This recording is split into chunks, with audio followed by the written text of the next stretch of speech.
क्या मालूम है? कोई बताना जरा सा यूपीएससी क्या है? हाथ पकड़ के यस बोल अच्छा, कलेक्टर बनने के लिए यूपीएससी का एग्जाम हमें देना पड़ता है। और कोई कुछ बताएगा यूपीएससी के बारे में? जैसे यूपीएससी का फुल फॉर्म कोई बताएगा? यस आवाज दी। यस बेटा हाँ बोलो। Union public service commission. Yes बेटा सब क्लैप करें बाजी के लिए।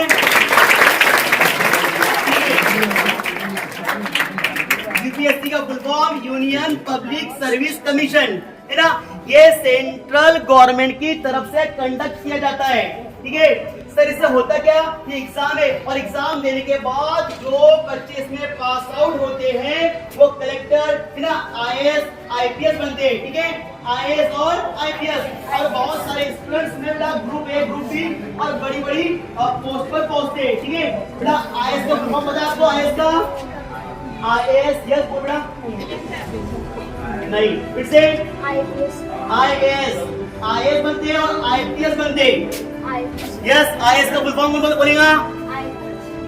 आईएएस का फुल फॉर्म बेटा इंडियन एडमिनिस्ट्रेटिव सर्विस आईएएस। और आईपीएस क्या है? आईपीएस आईपीएस का full form yes Indian police service. Yes Indian police service. तो बेटा इस साल देखो रिजल्ट हमेशा एक साल बाद आता है। जैसे 23 में पूरा एग्जाम लिया गया और 23 का रिजल्ट आया 24 में। अब 24 में एग्जाम होगा, रिजल्ट आएगा 25 में। इस तरीके से 23 में एग्जाम कंडक्ट किया गया था और 24 में ये साल उसका रिजल्ट आया। टोटल 1016 कितने? 1016 बच्चों के रिजल्ट आए। जिसमें से बेटा बहुत खुशी की बात है 600 650 मेल थे और तकरीबन 200 के करीब लड़कियां थी। कितनी? 200 के करीब। मतलब लड़कियां भी पीछे नहीं है। और सबसे बड़ी खुशी की बात तो ये है कि हमारे मुस्लिम तलबा की तादाद इसमें 51 थी। कितनी? 51। बेटा 2022 में हमारे मुस्लिम तलबा जो पास आउट हुए उनकी तादाद थी 25। 23 में हुई 29 और ये साल 24 में उनकी तादाद होगी 51। बेटा उन 51 बच्चों की सब क्लैप करिए।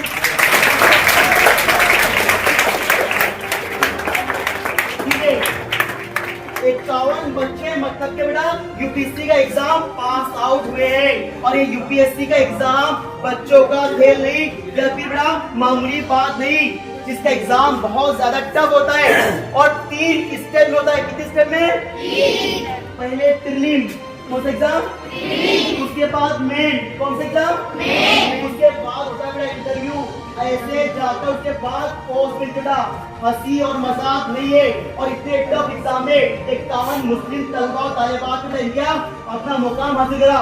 बहुत बड़ी बात है ये बेटा। खुद का घर की रहनुमाई और अपनी कौम की रहनुमाई करने वाले कौन। और बेटा इससे बड़ी खुशी की बात तो ये है कि 51 में 17 से 19 लड़कियां हैं मुस्लिम। कितनी? 17 से 19 लड़कियां और 22-23 लड़के। मतलब बेटा हमारी लड़कियां मुस्लिम लड़के पीछे नहीं है बेटा।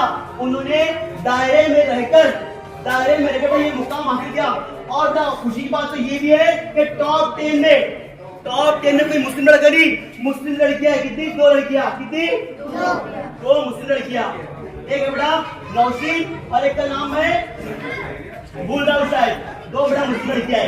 एक 5वीं रैंक। बहुत ज्यादा खुशी की बात है कि एग्जाम में हमारा रिजल्ट बेहतर हुआ है। तो क्या वो कर सकते हैं तो क्या हम नहीं कर सकते? हम नहीं कर सकते क्या? बेटा क्या हम हमारे हालात को तब्दील नहीं कर सकते एग्जाम के बाद?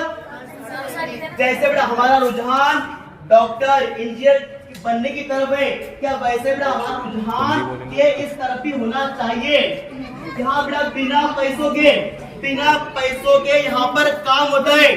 जैसे अगर आप बेटा एमबीबीएस कर रहे हैं, कोई डॉक्टर की डिग्री हासिल कर रहे हैं, बेटा वहाँ पर आपको एडमिशन के लिए डोनेशन पैसे, हर जगह पैसे। लेकिन यहाँ पर बिना पैसों के सिर्फ यहाँ पर एक चीज लगती है। क्या लगती है? एक चीज, वो क्या है? मेहनत। क्या है? मेहनत। बेटा आपको यहाँ पे जमा करने का मकसद यही है कि बेटा 51 मुस्लिम तलबा तालिबात बेटा इसने अपना मकाम हासिल किया और बेटा वो कोई आईएएस बनेगा, कोई आईपीएस बनेगा, है ना। आईएएस मतलब बेटा कलेक्टर, है ना। और आईपीएस मतलब सुपरिटेंडेंट पुलिस, एसपी वगैरह। और बेटा वो उनके घर वालों की, उनके शहर वालों की और हमारी कौम की रहनुमाई करेंगे। तो बेटा आप लोग भी ये कर सकते हैं, है ना, और ये कर ही सकते हैं। क्या वो अलग जगह से आए बेटा वो लोग? कोई कौन जो बेटा मुझे तलबा तालिबात है क्या अलग जगह से आएंगे लोग? आपने दिए, बस आपने मेहनत का जज्बा होना चाहिए और आपने मेहनत करने का उम्र मुझे अपने पास इतना इतनी कोशिश। और लड़कियां बेटा कर सकती है, इसलिए लड़कों कहाँ करेंगे बेटा? ये सबने घर पर बैठ के, है ना, घर पे बेटा क्लास लगाए और बाहर जाने की जरूरत नहीं पड़ी कुछ लड़कियों को। तो बेटा आप लोग ये मकाम हासिल कर सकते हैं। बेटा आप मेहनत करिए, करेंगे मेहनत इंशाल्लाह, ठीक है। ये आपको यहाँ पर बताने का मकसद और मकसद था कि आपको यूपीएससी ध्यान रखना कि यूपीएससी क्या है और कितने बच्चे पास हुए और क्या हुआ। और भाई जिसने फर्स्ट रैंक हासिल किए उसका नाम याद रखो। यूपीएससी के 2023 का एग्जाम में बेटा जिसने फर्स्ट रैंक हासिल किया उसका नाम है आदित्य श्रीवास्तव। क्या नाम है? आदित्य श्रीवास्तव। इस ताल्लुक से अगर आपको किसी की रहनुमाई की या किसी की जरूरत पड़ेगा तो आप आपके टीचर हजरात से कांटेक्ट कर सकते हैं और इस एग्जाम के बारे में मालूमात हासिल कर सकते हैं। इंशाल्लाह तमाम टीचर्स आपको अगर जितना उनसे हो सके आपको गाइड करेंगे इंशाल्लाह।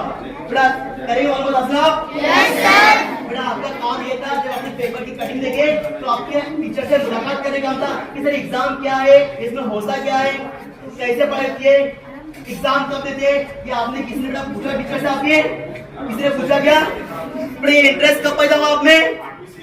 ठीक है बेटा इंटरेस्ट पैदा करिए सब। इस तरह भी हमें आगे बढ़ना है लेकिन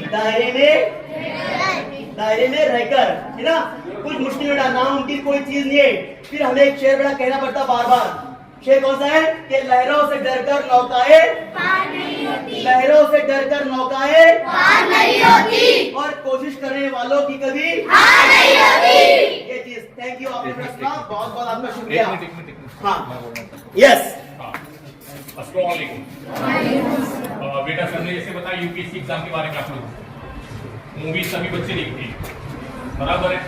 एक मूवी मैं बताऊं आपको, 12th फेल अभी मूवी रिलीज हुई थी, वो मूवी देखो। उसके अंदर यूपीएससी का एग्जाम कितना टफ होता है, उसकी प्रिपरेशन किस तरीके से करना चाहिए और कितनी जद्दोजहद के बाद भी वो बच्चा हार नहीं मानता और फाइनली उसको उसका मकाम हासिल होता है।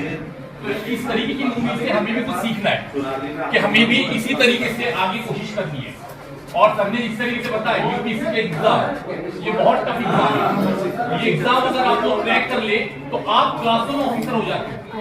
क्लास 1 ऑफिसर मतलब कोई नेता को लाल बत्ती की गाड़ी आज प्रोवाइड नहीं है, मगर अगर आप लोग यूपीएससी का एग्जाम क्रैक करते हो तो आपको लाल बत्ती की गाड़ी मिलती है गवर्नमेंट की तरफ से। लाल बत्ती की गाड़ी जिसको कोई नहीं रोक सकता। एक बंगला कंपनी अपना गवर्नमेंट की तरफ से मिलता है आपको रहने के लिए, ठीक है। ये तो होगी बहुत बड़े एग्जाम की बात। अब मैं बात करता हूँ थोड़े छोटे लेवल की एग्जाम की बात, ठीक है। इसी तरीके से एग्जाम होता है बेटा एक स्टाफ सिलेक्शन कमीशन जिसे एसएससी बोला जाता है। ये भी सर्च करो, ये भी हमारे बच्चों को नहीं पता है। इस एग्जाम में सेंट्रल गवर्नमेंट के अंदर जितने भी सेंट्रल गवर्नमेंट के इदारे चलते उस पे क्लर्क लेवल से लेकर तो ऊपर क्लास तक, क्लास उसमें भी ग्रेड होते हैं, तो ग्रेड तक आप लोग स्टाफ सिलेक्शन एग्जाम के थ्रू जा सकते हो, ठीक है। महाराष्ट्र गवर्नमेंट के अंदर इसी तरीके से एमपीएससी एग्जाम चलता है। एमपीएससी एग्जाम के अंदर भी काफी सारे महाराष्ट्र की गवर्नमेंट के जितने भी इदारे उसमें एमपीएससी के थ्रू भी रिक्रूटमेंट होती है, ठीक है। तो आप लोग जब भी नेट का इस्तेमाल कर रहे हो, मोबाइल का इस्तेमाल कर रहे हो, स्टाफ सिलेक्शन कमीशन, एमपीएससी और उसके साथ साथ यूपीएससी, ये तीन एग्जाम की एक बार पूरी डिटेल निकालो और पूरी डिटेल लो, ठीक है। शुक्रिया। बेटा डिस्कस करेंगे।